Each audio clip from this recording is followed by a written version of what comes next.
Clear to engage. Time on target. 5 mics. Out.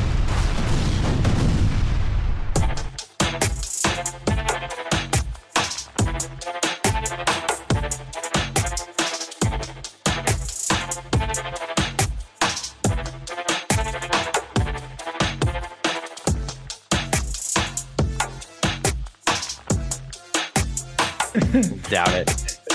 I very much doubt. You're always more prepared. You know, Representative Jamie Kate always tells me, let Reagan edit the episodes. They turn out better. Does she really? Yeah.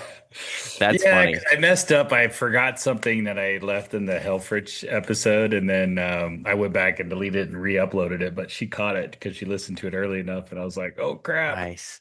Nice. I can So, edit this one. Um, well, there's nothing happening, but well, also good. everything is happening.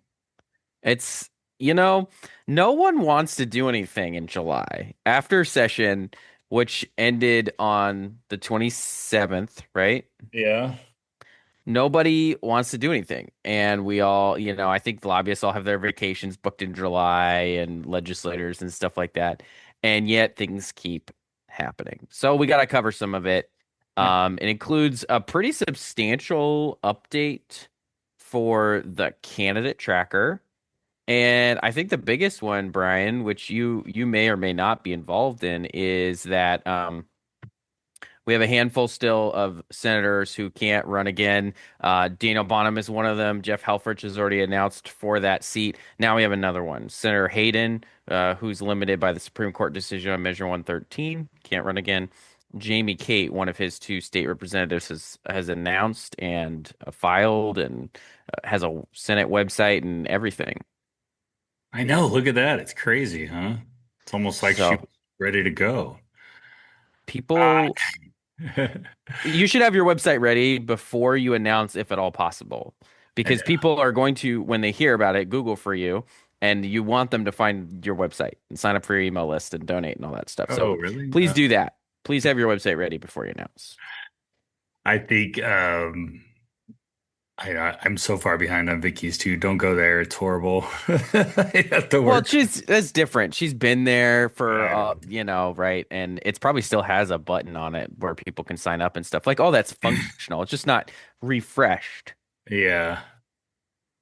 I think it's what, and I'm working on it, but she always gets sidelined and she hates it when I say that. But priorities are priorities. When you work for free, you get like certain you kind of get bumped every now and again, so uh which is all good. But yeah, we I think Jamie was, this was an open seat before, so go back to redistricting, right? When Cedric Hayden wasn't, he was in the House as well. And then this seat included, which is now most of Ed Deal's seat, used to be the Senate seat. Kind of, it was Fred Gerard, and then Fred had a lot of this portion, and then it kind of was redistricted, and Senator Fred Gerard and Ed Deal's kind of stuff kind of went more north.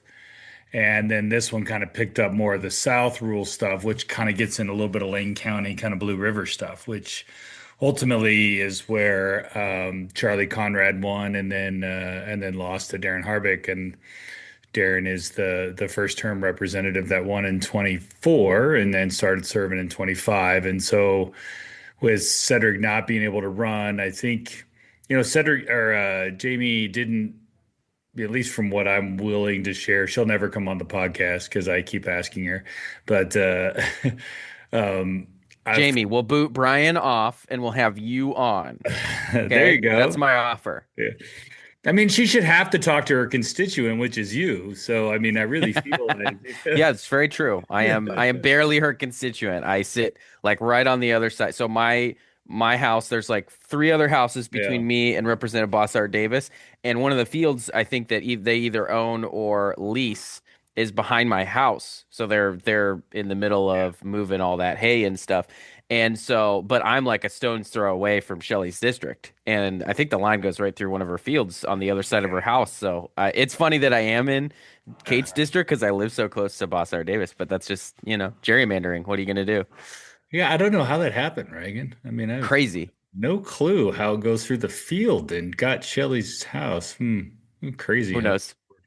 Yeah, Um, but anyway, so she didn't run in 4 years ago and really felt when it came down to it that, there was because you do have to sacrifice your House seat. I mean, that the reality is you yes, it's a and risk. Representative Hayden made it clear that he was running and he was a senior member and I think that Jamie wasn't ready to be done with the House at the time. I think she just got elected.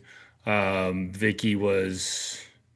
I don't know if Cedric said it before Vicky. It was kind of right in that time when Vicky became leader, and Drazen ran for governor, and then Cedric. There was a lot of jockeying that happened with redistricting too, right? So there was a lot of things there. So she decided staying in the House was the better avenue for her. And this time around, I think there was a lot more pressure from community members that were kind of pressuring her for more of an answer. So she wasn't going to put out an answer, but there was a decent number of phone calls that were coming her way to say, "What are you going to do? What are you going to do?" And it's only fair, I think, because this isn't a normal scenario, right? It's not a normal the Measure 113 stuff, the redistricting stuff. If you kind of look at the rejockeying of the state Senate seats on the Republican side, this is not a normal process over the Mm-mm. last 4 years, right? From redistricting in 21.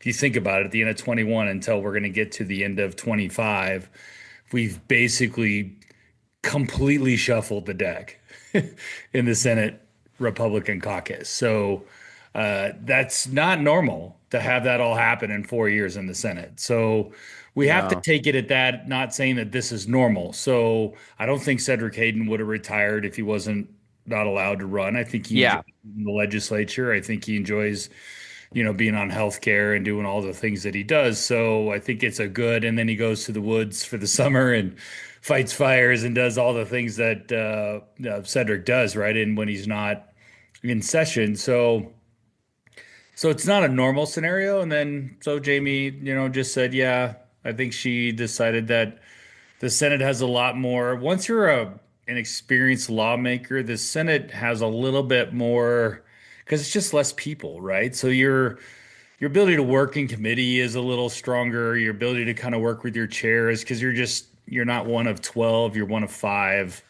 Hmm. It's just different. It's One just one senator, I think it's harder for one House member to kill a bill. You usually need a handful. One senator can kill a bill. I right. no doubt about it, right? In committee, on the floor, whatever. Like it's hard to kill a bill as one House member. You have to be the speaker, you have to be the chair, right?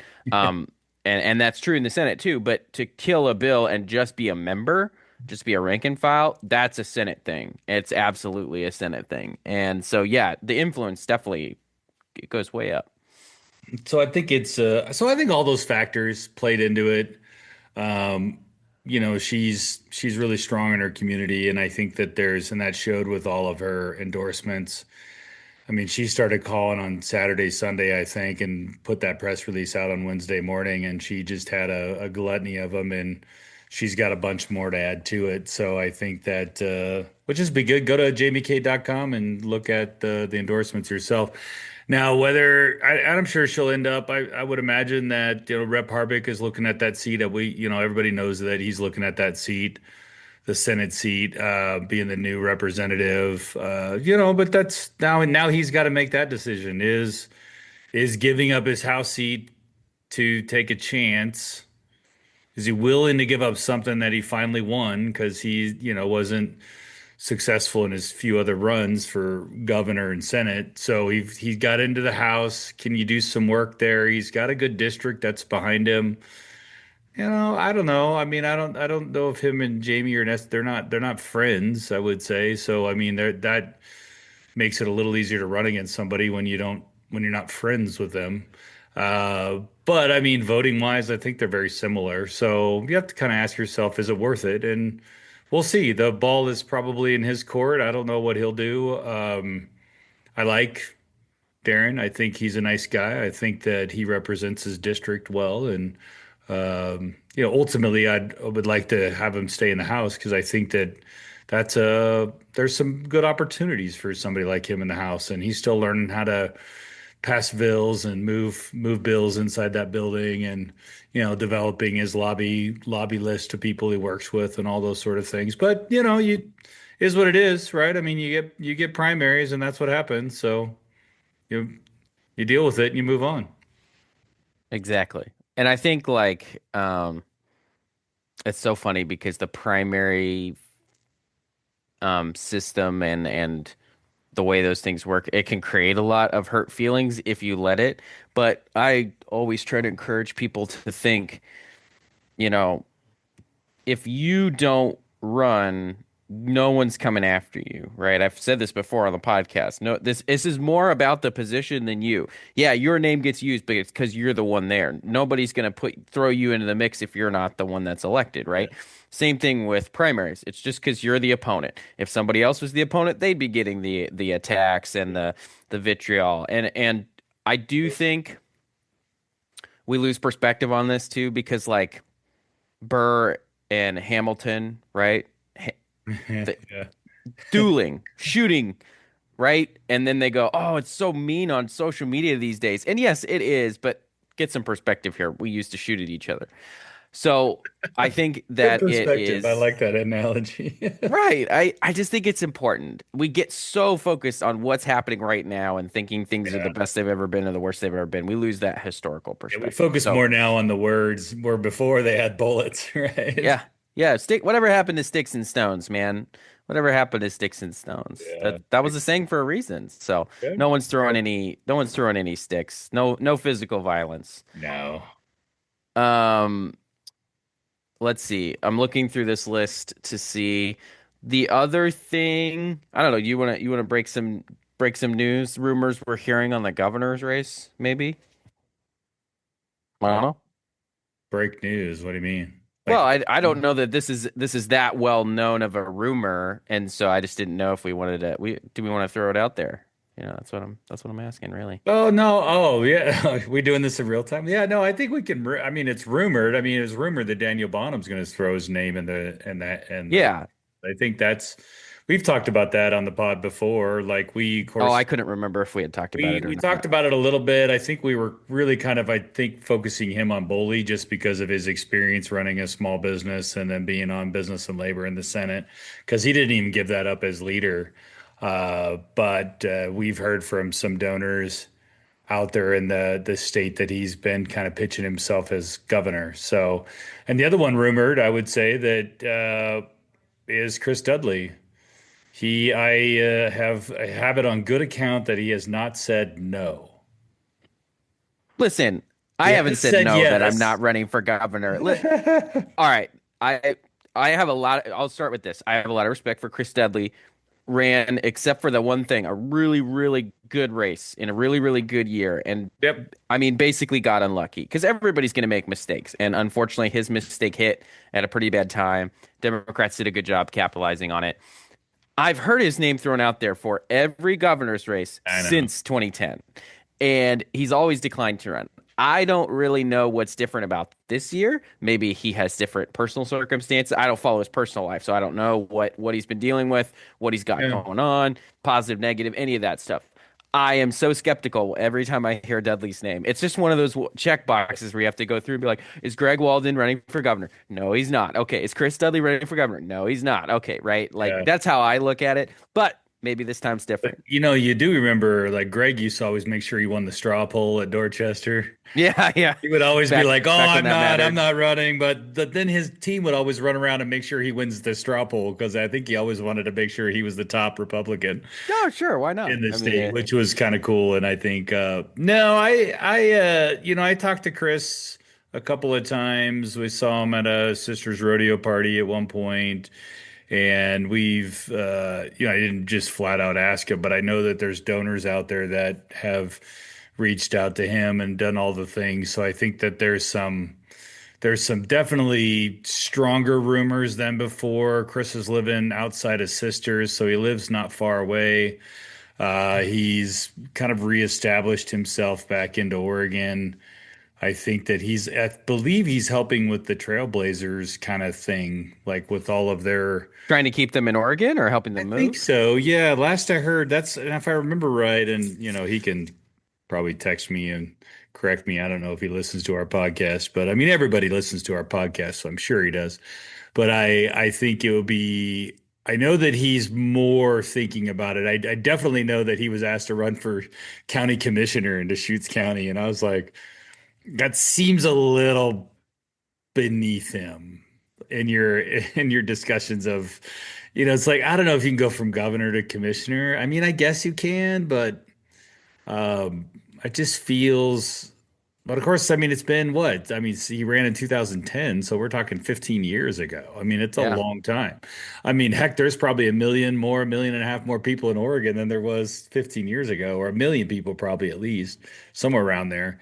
So that don't even know who he is, and a lot of them probably don't even know he played for the Portland Trailblazers. So we'll see. We'll kind of see what happens there. But that's a good. I mean, both of those are rumors, but I think they're rumors with a little bit of smoke, right, to them. I mean, Dudley, I think probably to your point, he's probably been his name gets bantered around every 4 years, of course, because he did come so close. Yeah. Why wouldn't you want his name bantered around, right? I think with Senator Bonham, it's pretty simple, just because he can't run again. So you think Boley is not a lot of fun. I mean, I know that that's just a job, right? I mean, Boley's just a tough job, but it's so needed. I mean, the corruption that's inside that office right now is just so bad. And I don't know who's going to run against Stevenson, but somebody has to mount a campaign against her, and it's truly bags of cash, and all the things that we thought were bad about the Shemia Fagan thing is happening in Boley, but they're just literally doing it in front of our faces by, here's $1.6 million dollars, and make sure every project is prevailing wage, no matter what. And I don't, if there's not a quid pro quo thing happening there, I don't know what quid pro quo is. I it is really tough to look at that and feel like there's any kind of balance Yeah, right now. It feels heavily tilted.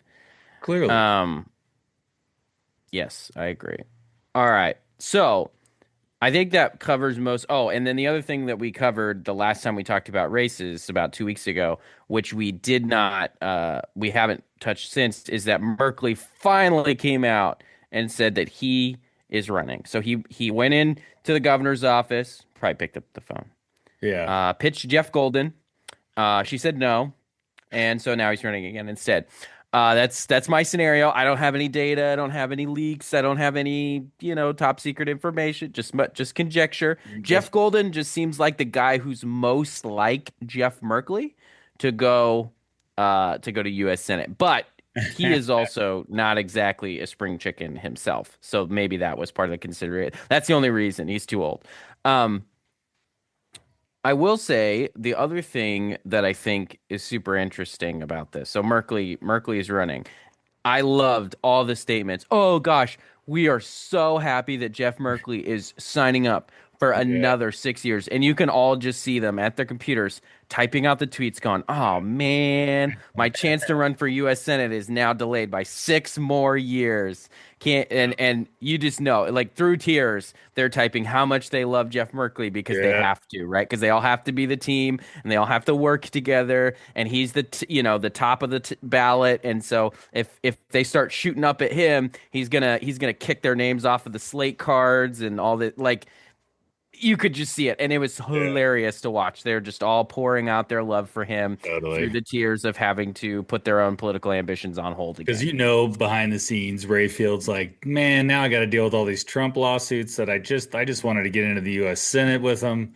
All this time There's wasted like town 25 people who halls. were in their minds were all running for this seat, Oh and now yeah, they're all have to go back to whatever they're currently doing. So, that would have been a great primary too. That'd oh be man, hilarious. I have heard, I mean, Reagan, I have heard zero on the Republican side of people looking at U.S. Senate against Merkley, though. So candidate yes. tracker on that one is zero at this point. So, Harry, I'm adding it right now because I like to update it as we talk. So I'm putting the Republican side. Somebody normal, please, is what I'm putting on here.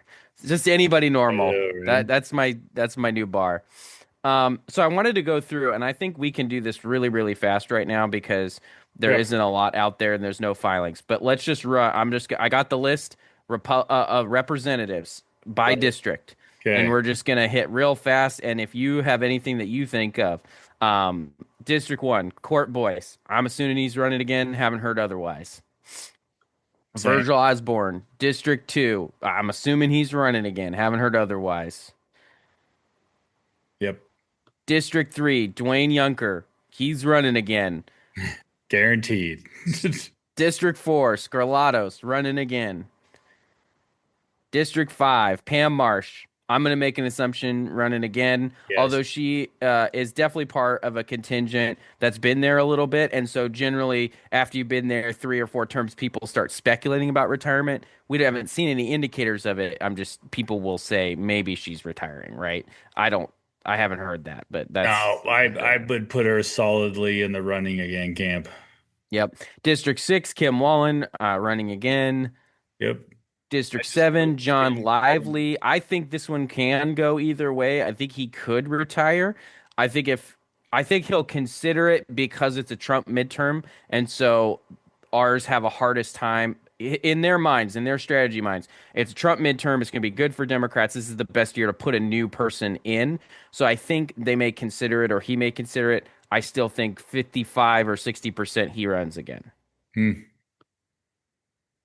Fragala, District 8, she's new, running again. Boomer Wright, District 9, I think running again. I've heard grumblings that Boomer ain't coming back. Okay. All right. Let's put him on a night because he signed up. I haven't heard from him, so but I have heard people within the caucus say that Boomer's not sure he's coming back. Which Okay. I love Boomer. I hope he does come back. I think he's got one more term in him. Rumor. I'm putting rumor to retire for now, but we will see. Okay. Representative Jamie Kate, we already dealt with that. Oh, so District Oh, 11, so the now we got only to talk about announced 11. candidate so far is Sweet Home City Councilor Angelina Sanchez, but this is a safe Republican seat. I would doubt she goes uncontested. I think somebody's going to get in, maybe multiple somebodies.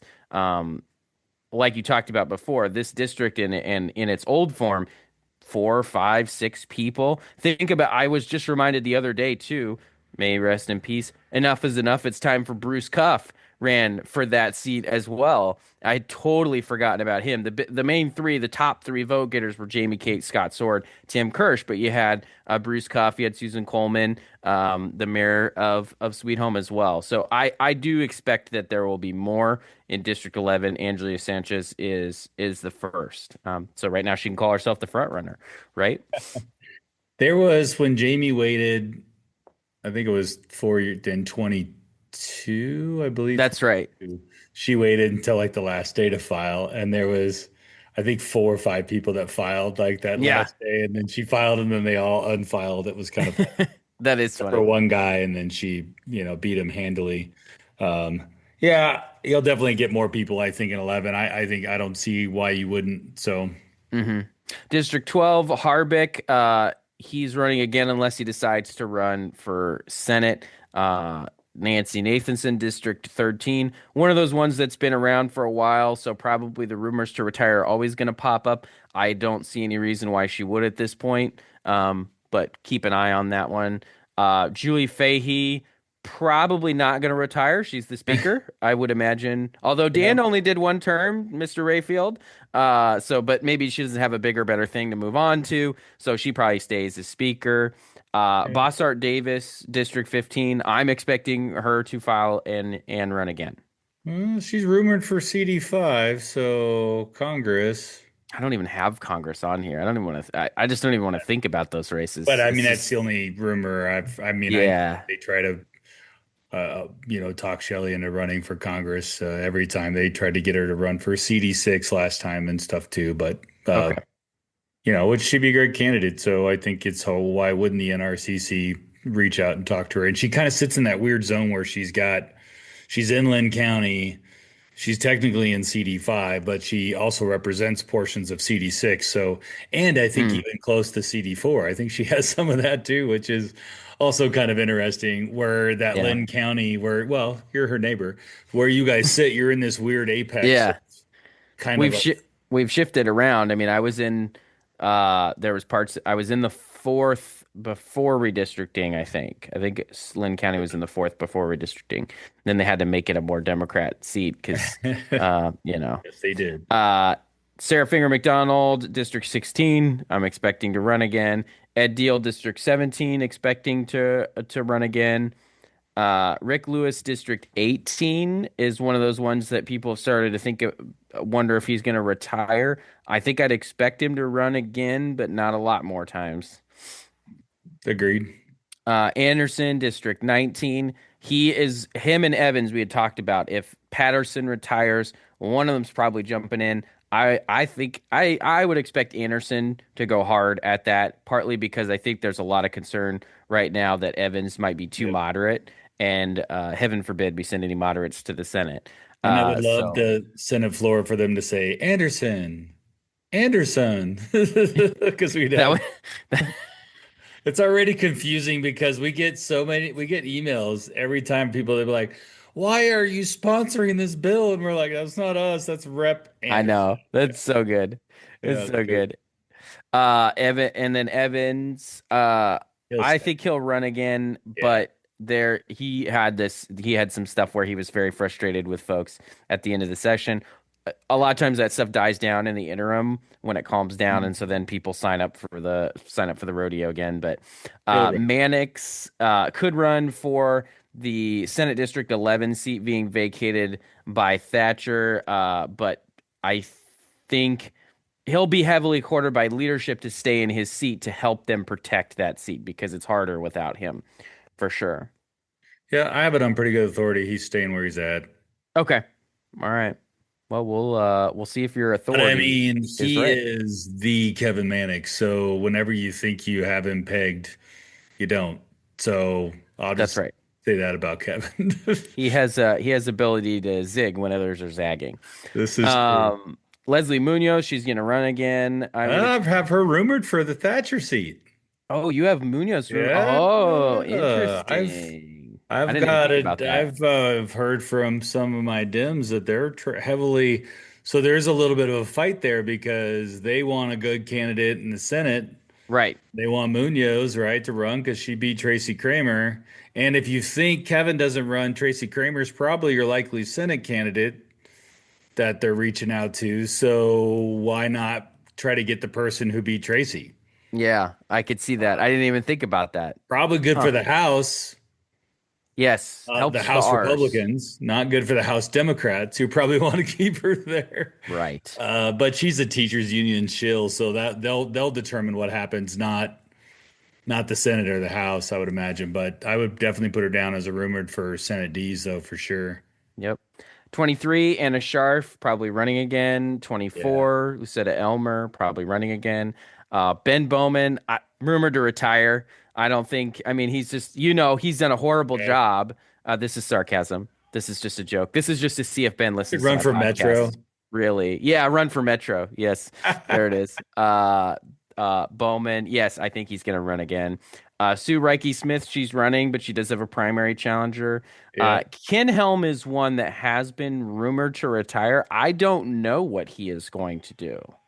Yeah, I don't know either. The rumor was always like once he got all these water things kind of fixed that he was gonna retire or what have you. But yeah, you don't know.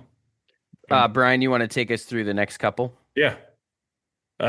So Dacia Graber, representative, she'll run again, District 28. I don't think there's any reasons why she wouldn't. There's no Senate vacancies that would say otherwise. Representative Susan McLean, which is out Western Washington County. She's getting up there in age, part of the transportation. I th I mean, I don't see why I think she enjoys what she does. She seems to enjoy the intellectual side of being a legislator. I haven't, I mean, I don't think she's not going to retire, so I think she'll run again. Representative Nathan Sosa, both McLean and Sosa are in the Senate district. Uh, that nothing's really happening, so they'll both be back. Darcy Edwards, she's now one half of Susan Weber's Senate district who can't run, and we already know there's a primary there with Commissioner Courtney Bangs out of Clatsop County, and then Trip Dietrich, and I think one other guy, and I forget his name, who for Weber's. So Darcy Edwards has been rumored to be thinking about the Senate seat, so that would be interesting. Cyrus Javity has put out that he's not running and staying in 32, so there's that. I don't see Representative Shanna Isidore, right? Didn't I say that right? And Marie Watanabe. They're both new. I have no reason why they wouldn't stay where they're at. Same with High Fam and Chai Chi. I think both of them stay where they're at because I haven't heard any grumblings in the Senate Dems movement. I think we would have had to see the dominoes would be falling if we definitely had a Merkely primary.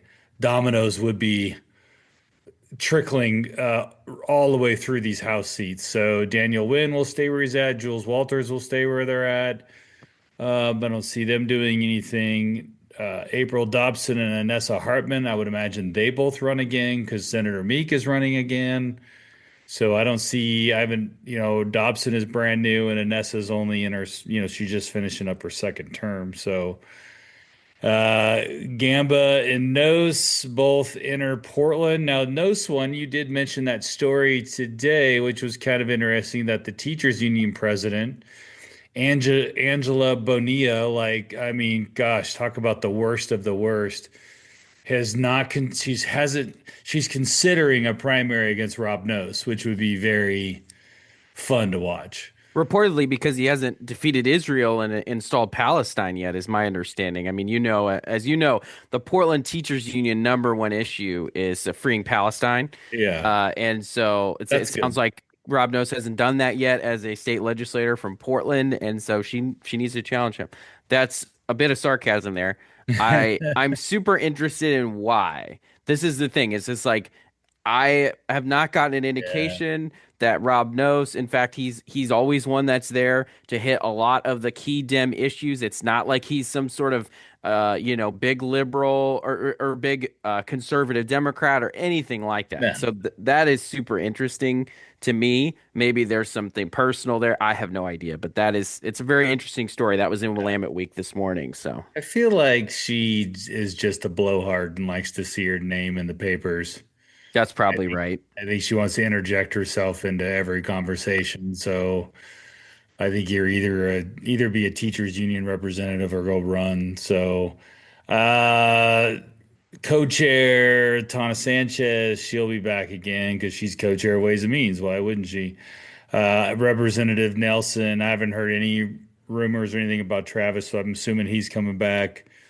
Representative Tran, she's new, and Representative Choatson are both new. Man, the House Ds really are a young group of people. They are. They're kind of doing what the ours did a couple years ago, which was churn and burn, baby. Yeah, So I mean, hopefully, just looking at this list, I'm just like, wow, there are a bunch of brand new Democrats. Andrea Valderrama, she'll be back again. I don't see her not going anywhere. And then Representative Wawin is still dealing with some health issues, so she was very much gone. So I don't know if she'll physically be able to run again or not. So I would probably put this one in a potential open seat. So which creates, yeah. does John pick up and do it for a third time? Does he pull a Third time's the Helmrich and charm, run they say. again? Yeah. So we'll see. Uh, What I happens. also think this one could develop late. I think a lot of, especially on the Democrat side, they'll Yeah. give her space for a while to fight the cancer and see if she can win. Because I would expect she'll run again if she beats it. But if she doesn't feel like she can beat it while she's in the legislature or things are getting worse, then I think you'll probably see her at some point make a statement saying she's not running again to free everybody up because people typically wait for the current rep to make a decision. A lot of people do Absolutely. anyway. Yeah. I'd say that's like 2/3 of cases at least. So, Especially um, with her health issues and stuff. Nobody's going to want to step on that. And she's I've had the opportunity to meet her a couple of times in the elevator, previous to her with her health issues. And she seems like a very nice person. It's just such a real bummer to kind of see somebody yeah, that young going through such a crazy major scenario of a health issue. So yeah, exactly. best of luck to her, really. I mean, really best of health. And I hope she actually recovers and makes it dramatic. I think it'd be pretty cool for her as a person. So um, moving on over in East Multnomah, right? So we got Representative Zach Hudson and Ricky Ruiz. Hmm. I don't see anything changing there. I think both of them are like being representatives, and I think that I mean Zach Hudson's got to be there to watch Representative Juncker. So somebody has to be on the privilege cue key, right? I mean, they got to have their finger on the button when he's talking. So Rep Hudson was clearly that guy who would stare at waiting for the privilege cue. It was pretty funny watching him. Yep. And did all the response remonstrances to Yonkers whenever he brought up transgender Yeah, issues. Yeah. so great. Yeah. Ruiz just got on Ways and Means too. So I think Yeah, he's in it for I yeah, that's usually an indication somebody's in it for the long haul. Not always, but it's a pretty good yeah. indicator that I think someone's going to so. put in the time because typically they don't like to churn those Mhm. Ways and Means spots too much.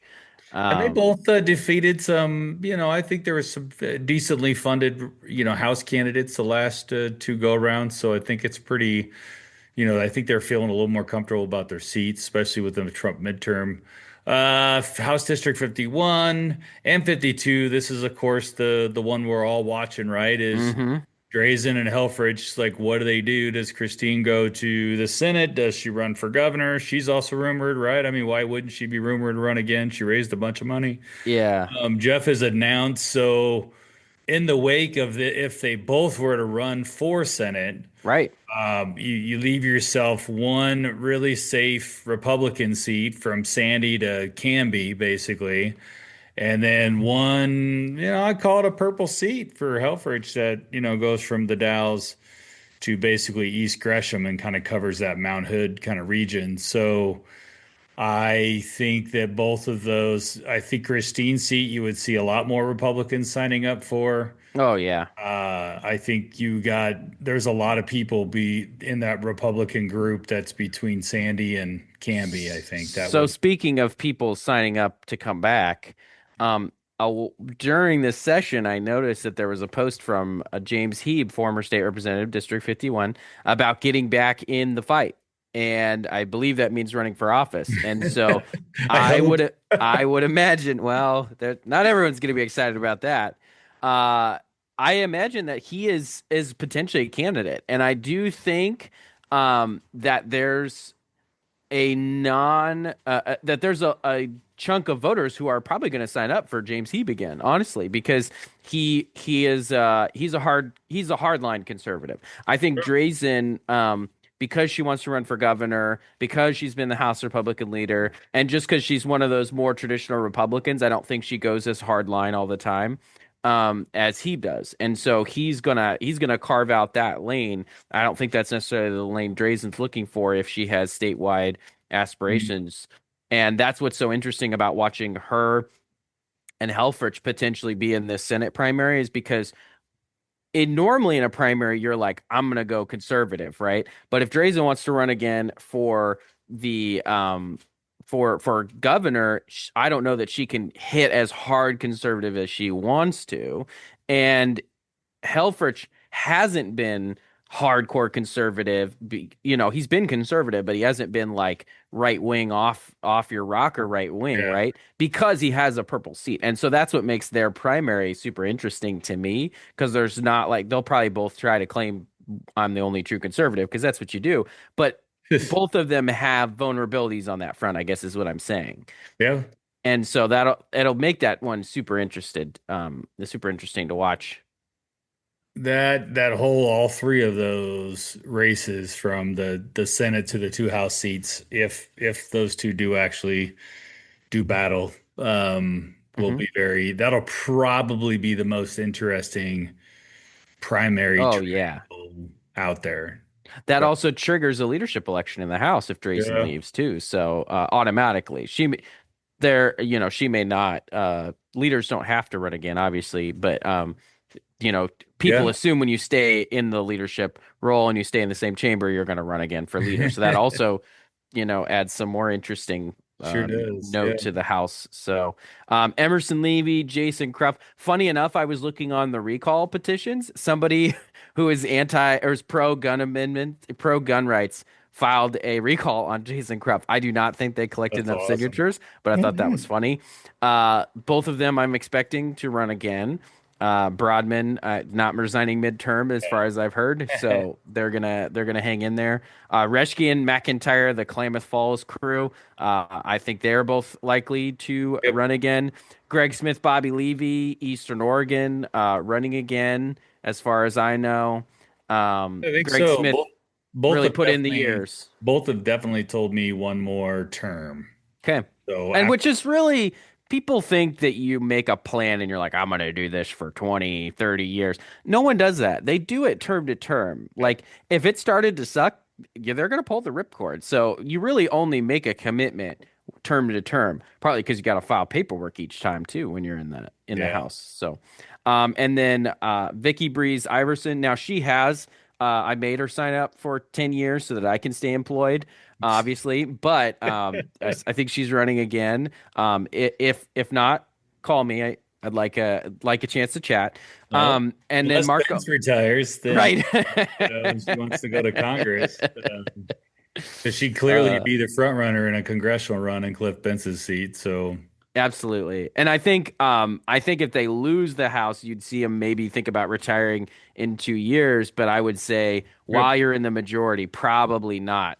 A lot of people from a safe seat in Eastern Oregon agree. that's Yeah. that safe, right? You're probably not pulling the ripcord, but He's got a gavel. I mean, he's chair of water committee. So when you have a gavel, it's pretty nice. which is huge for, I mean, for Eastern Oregon and really for all of rural Oregon, that is Yeah. tremendous. Yeah. Yeah. And I'm imagining that was because I don't know, I only know him from transportation. I'm assuming he worked on water issues quite a bit, and so that's a big deal for our communities to have him there. And then of course Mark Owens, who I'm assuming will also run again as Oh, well. So that covers it. I mean, I think you'll see. Obviously, you'll see. We'll be wrong on some of these. Somebody will surprise retire or whatever. But right now, it's a very stable environment with not a lot changing, and the kind of the seats are settled or pretty well. Like, there's not a lot of these R's that are going to jump in. There's not very many more of them that can jump into these open Senate seats. So it's a pretty stable environment for the House, which is good because we've had on the Republican Democrat side a lot of turnover, yeah. Yeah. just a lot. And that shows when you have that shows in on the House during session when you have a lot of new members that, Don't don't, know the rules, yeah. Yeah. banging my head It's against the okay, wall. but it can be annoying, sometimes when somebody doesn't know the rules or knows how the things happen. It's like, oh well. Yeah. All right, last thing we got to talk about, and then we'll close it out for folks. Yes. Special session. I don't know what makes it so special, but the governor has gone and called for a special session Friday, August 29th. So they must be very optimistic. This is a 1 day situation. I don't know that I would be that optimistic about it. As we saw, transportation, very hairy issue, both on both sides of the aisle. Little hair. So the other thing that's super interesting about this is I have a pretty good indication from folks inside the building that this was a bit of a surprise. I think a handful of leadership got a heads up. I don't think anybody else was told that this was happening. And they're supposed to reopen the building at the end of September for Ledge Days. And now they're going to have to figure out how to do floor if they're going to do it in committee rooms, which I think may be closed for a period of time, right? Yeah. The logistics of the session, which is not that interesting to people who don't work in the legislature. It'll be interesting to me to see how they do it. Does it delay reopening again? But here is what I think, and generally what I've heard. So, folks outside the building have given me a pretty good indication that SEIU and led by, I believe, Melissa Unger, if I'm remembering this correctly, who their leadership is, not super happy with the layoffs. So they've really been on the governor about solving this problem. So she delays layoffs for 45 days, potentially allowing people to either keep their jobs or get laid off later and have more time to plan. And then or figure out a funding source, right? If they get a deal done on transportation. As we speak, there may be a meeting of some top people about this very topic. So we'll see if we hear anything later today. Unfortunately, we won't be able to add it to the podcast, but keep your eyes on social media and Willamette Week and all Oregonian, wherever you like to read your news. What do you Yeah. think, Brian, about special session?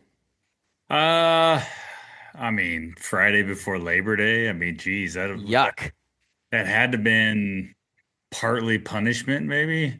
Well, or they just want to take the victory lap on Labor Day, right? We saved labor jobs on Labor Day, right? I That could think be an optics thing. I think they chose it more to your point of they pushed it back to the farthest day they possibly could to logistically even hold a special session in the Capitol. Maybe.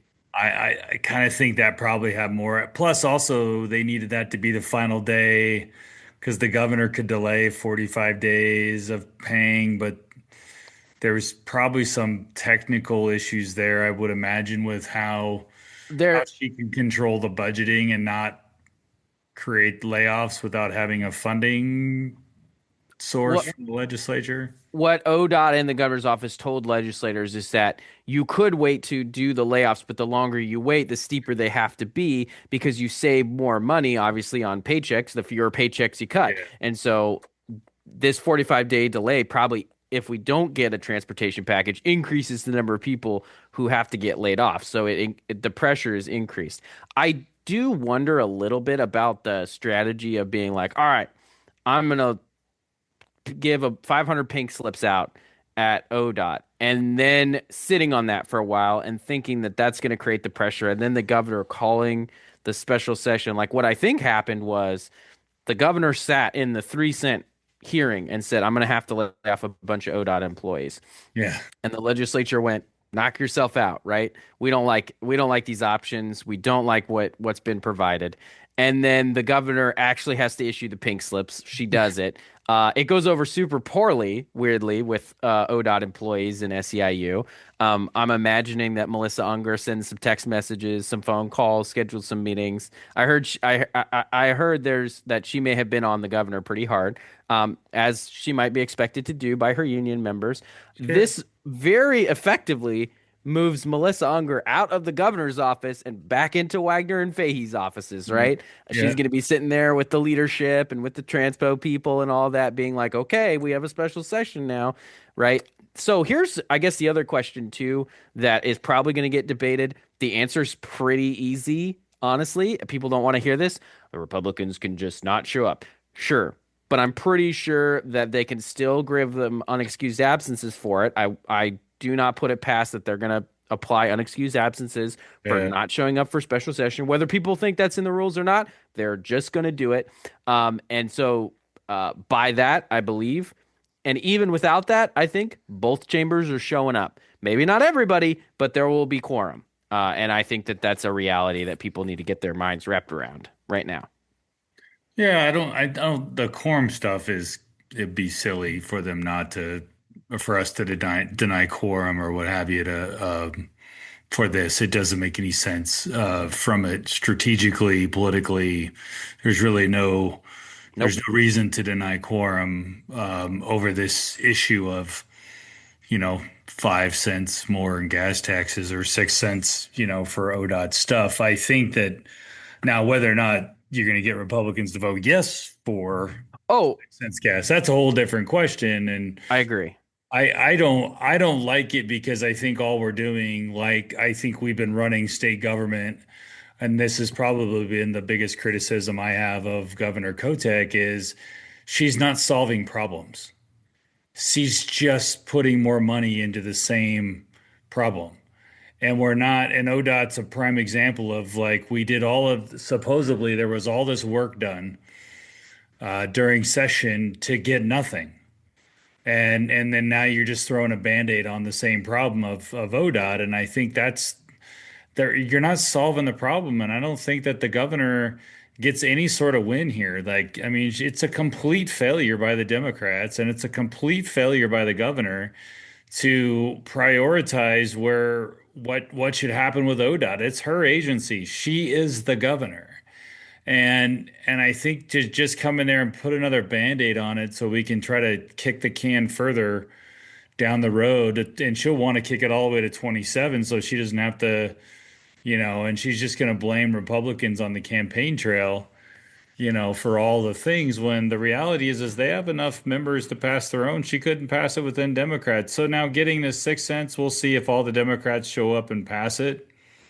We'll see what Republicans cross, if there's a line, if they cross the line and vote for a And tax increase. I don't know. And again, I would encourage Republicans show up, force the Dems to supply the votes to make sure it passes, and then see if there's any validity to passing it, right? Put the onus back on the party that is in charge to actually show they run this state. And then if they have to come to the R's, make sure that you're actually getting something that is lasting, right? Yeah. Not just a project they can cancel, right? But lasting reform to a very dysfunctional state agency. I just asked, so now ChatGPT, not very good at this, but I asked it, give me a list of just state agencies in Oregon, because we always think of them, but and I was like I'm basically looking for ones where you're like, there are significant issues there, because to your point, problem solving, right? Yeah. And even the legislature deserves some crap for this.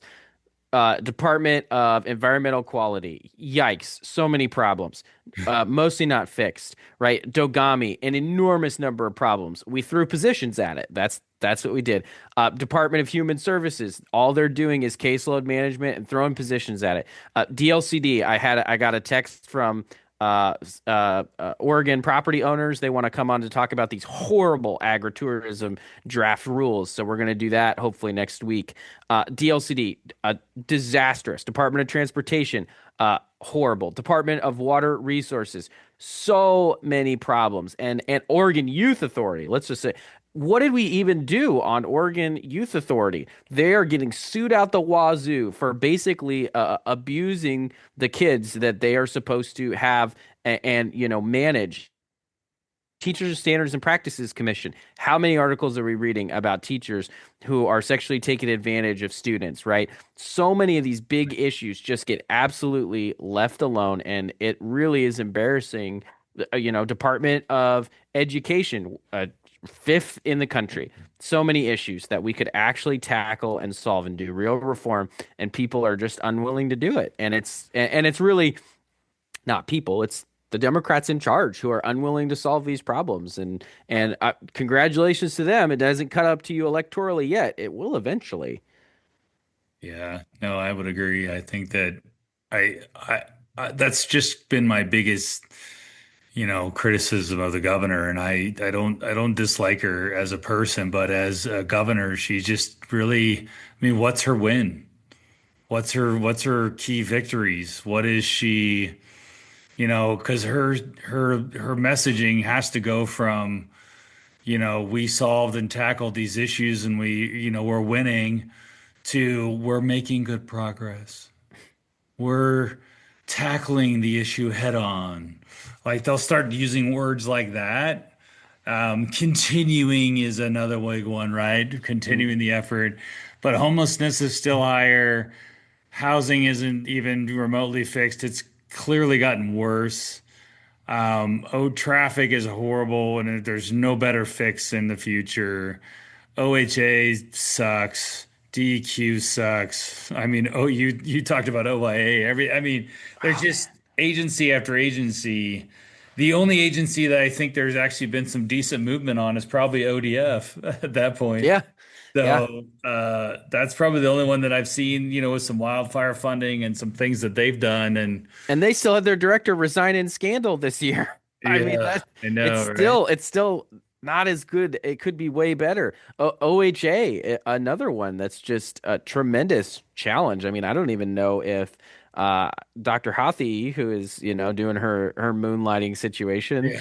right? Is she still going to be the director? I mean, the directors get there and they think they're going to change healthcare in Oregon, and then they discover that they are not. That they are just there to keep the seat warm. I'm sitting here and Owen woke up a little early from his nap, so he's 6 months old. And I'm just sitting here on my lap, and not to do the politician-y thing of, oh, we got to make it better for our kids. But I just have a hard time seeing on current trajectory how Oregon is going to be a better place than it is right now for him, right? And for my 6 year old and for my 4 year old, Yeah, right? And that makes me really I sad because agree. I love Oregon and have deep roots here. We're a very I can't remember. Dad said we're either seventh or eighth generation Oregonians, right? We've been here a long time. Your family has been here a long time. I don't sit around and plan how to move to Texas or Florida, but the fact that I've even thought about it is really makes me sad. Yeah, I agree. I don't wanna move either. I mean, obviously our ranch is here and everything we do is here, and but it is hard. I mean, when you think about it, it's tough. It's tough to, especially when you travel, like you guys, you get out enough too. I mean, I go down to Mhm. Arizona and see how these Republican, states are just, I mean, just the whole tone and the tension and all the stuff is so much different when you travel to Idaho and Utah and Arizona and Nevada and Florida. I mean, it's just Texas. You just see a different world in which we seem to be living in Oregon, and I just want it better. And I hope everybody out there is still willing to fight and not leave. It doesn't look like, the people that bailed to Idaho, they've already kind of bailed. Oh So yeah. I think, I mean, the tide of us losing population, it seems like that's basically stopped. So Oregon's still a wonderful place to live outside of government. If you think about it, Yes. I mean, it's a wonderful, Absolutely. the coast is an incredible place to retire to and vacation to. And, heck, Lynn County's a great county. I mean, there's a lot of great stuff about Oregon, but the Yep.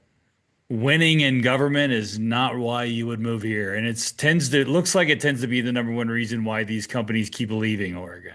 And that's going to be the thing that speeds up the decline again, right? When Intel leaves, that's gonna cause a population drop off like no other, right? And Oh, and if Nike starts to really hit a hard spot, and some of our bigger employers in healthcare start to have I mean, you can see on the horizon there's a lot of challenges, and those can again speed up the population decline and more problems, and then that begets cutting government, which begets people being grumpy, which begets more leaving. So it's not a great cycle. Not just a Portland doom loop; it's a whole state doom loop, and well, I then you want it get, reversed. then what happens is now then you get all these agencies showing back up at the legislature for more money because Right. there's not enough money paying, so it just becomes basically the doom loop that everybody talks about with Portland. Like we could see it statewide pretty easily. We almost had a cuts budget this cycle. Not quite, but it wasn't to the point where everybody could grow really big and everybody was crying bloody murder. What happens when the economy hits any significant downturn and income tax revenues decline 5%, 10%? It's going to be a bloodbath in government. And Yeah. people are just, they don't have their minds wrapped around the ability to do any sort of legitimate cutting. I mean, we basically had 20 straight years of growth. Not quite, but close. 16 to 18 straight years Yeah. of bigger budgets and more money almost every time. Yeah. And these guys cry about not having the kicker. Imagine how many more and how much bigger our government would be, how many more people would be there that you're going to have to cut when the downturn hits. So, still, anyway. I I feel like agree. we're tailing off here and we're going into rant mode, which I don't like to do, but we got to acknowledge that we're not in a great spot and we need to change it. And I just want to see more courage from leaders in the state to make those changes. Well, I agree, and I think this special session is kind of where we got off on a tangent of transportation. Does not show me that there's enough people committed to really solving the problem versus just Right. doing what they're told, Band-Aid. doing what they're told by unions. And I just think Yep. that it's sad because I know there was enough people willing to work on this problem to try to help solve it, and I think we're not doing that, and we should be solving problems in Oregon, not really making them worse. Yep. So, Absolutely. on that note, you go take care of Owen. We'll catch up with everybody next week. I got to head to Pendleton anyways, so I got to go hang out with the Eastern Oregon Women Conference Economic Forum or something. I forget what it's all about. I'm just driver. So look at that. Owen's having a good time though. Yeah, he is. He's always really, really happy when he wakes up from his naps. That's good. Yeah, Very he smiley. pretty good. So special guest, Owen Knope. Yep. And Reagan Knope, it's good to have you back. It felt like you were gone forever. But you're doing your best taking care of those kids out there in the world. So And camping's important. Important to get space away from the stupidity, because then nothing makes you want to quit faster than nonstop stupidity. Don't tell Vicky that. She doesn't like camping. Don't tell your boss that. All right, we will be back. Not this week, but definitely next week. And then, like Reagan said, we got a couple of guests come up. I got a few as well. I think talking about the agritourism stuff with DLCD would be great. So I look forward to it. All right, we'll get it on the books. Thanks, Brian. Thanks, guys. Thanks, Owen. What, 8th generation? Jeez. He might be the 9th. Who knows? I haven't.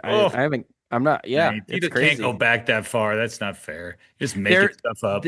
Now, I'm not making it up, but there was a slight break where they moved to Washington for a couple of years and then moved back. So it may not be completely unbroken, but it is almost all. There you go. All right, we'll see you guys. All right, talk to you later. Walking down these marble halls today, got a bill, I wanna make it sway. People talking left and right, but we're gonna do this thing tonight. Oh, yeah. Time to make a move, can't afford to lose. Got the votes to prove what we're gonna do. We're dancing back and forth on the Senate floor. La, la, la, yeah. Moving bills through an open door. Round and round until we score. This is what we came here for. Dancing on the Senate floor.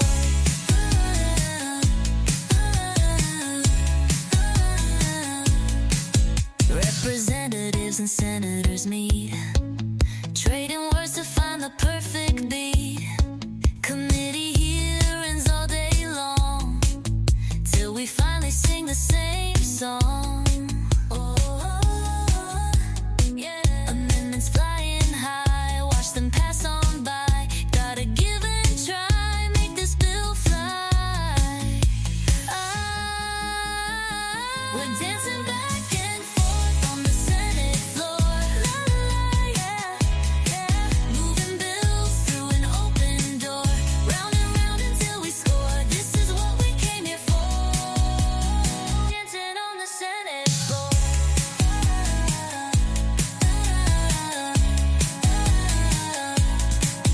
When the votes align, and the count is right.